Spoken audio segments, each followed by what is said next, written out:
ودغيا وجدت ليا.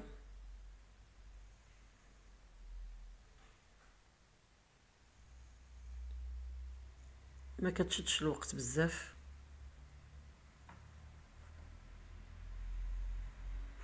هكا بديت المجموعه الثانيه.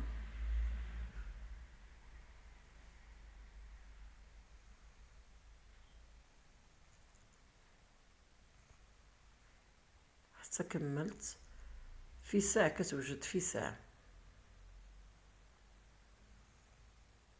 هذه الرفيسة سريعة.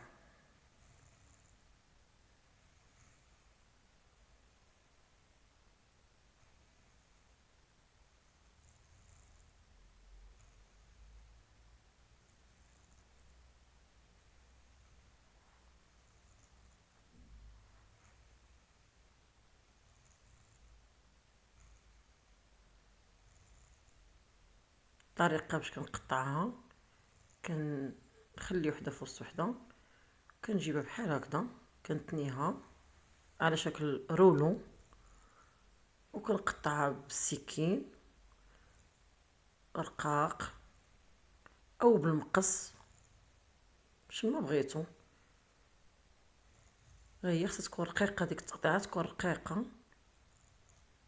جاتني سخونه شويه، باقا سخونه.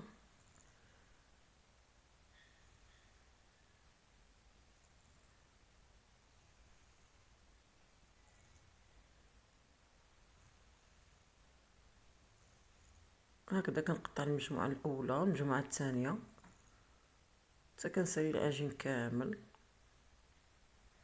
ولا بالاحرى تريد كامل.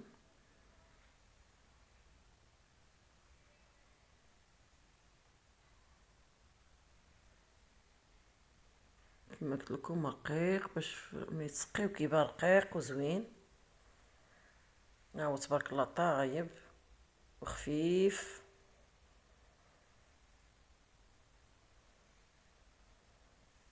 وما كيشدش الوقت، راه في ساعه كيطيب لكم هاد التريد.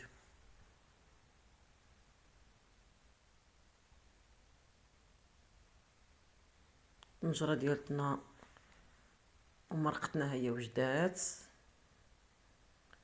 غادي نزيد عليها نص كاس ديال الزيت البلديه باش يبقى لي منسم. صافي تسبخ 5 ديال الدقائق.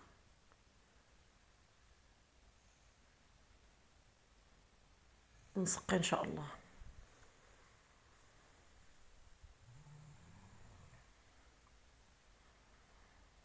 ها هي قطعناها شكي كتجي. صافي كنحاولوا نسقيو بالمرق حتى كتفزق مزيان وتشرب ديك المرقه باش كتجي لذيذه. ضروري نسقيوها كامله من الجناب وفي الوسط، مرة نحركو بشي حاجه باش نعرفو المرقه دخلت لداخل، باش تجي مرقه وتجي منسمه. صافي وكنزيدو داك شويه ديال الدجاج، ونزيدو ديك البصله والعدس، كنسقيو بالطريقه العاديه.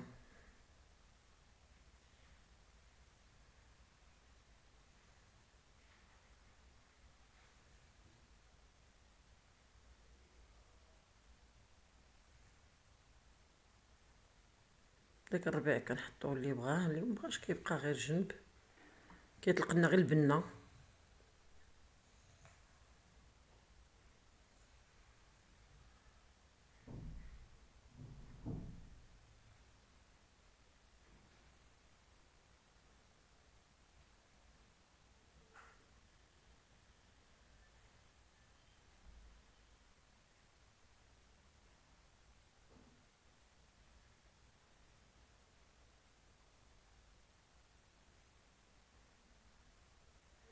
هادي رفيسه ديال الزربه،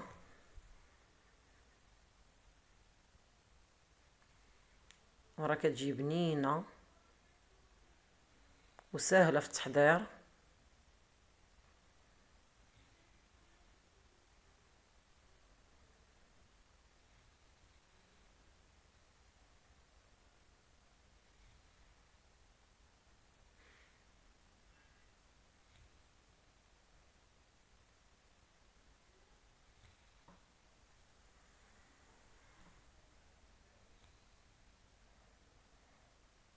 كنحط دوك الريوس ديال الثومه من الفوق.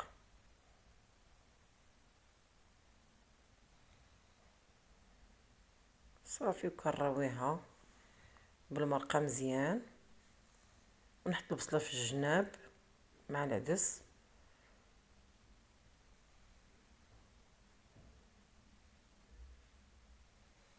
صافي، واللي بغى يزوقها بشي حاجه يزوقها.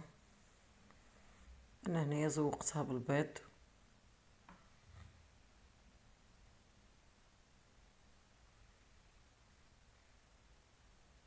وبالصحه والراحه.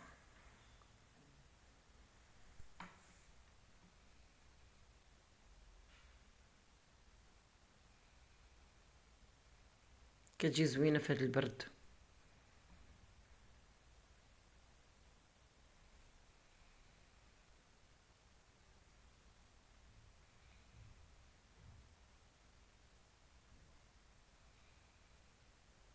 هكا كنقدم الطبق، وشكرا.